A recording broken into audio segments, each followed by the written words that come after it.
এই পাহাড়টিতে যখন ঘুরতে যাই তখনই ভয়ঙ্কর বিপদ নেমে আসে।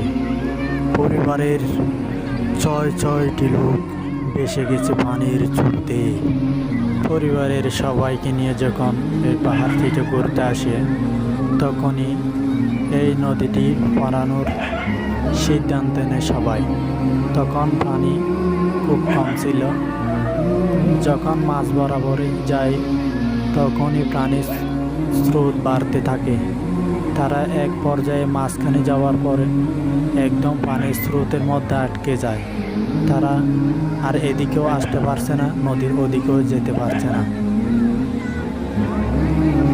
তখন তাদের প্রাণের মায়ায় অনেকখানে একজন অন্যজনকে ধরে রাখে। তখনই সেখান থেকে দুজন এই পাহাড়টিতে যখন ঘুরতে যায় তখনই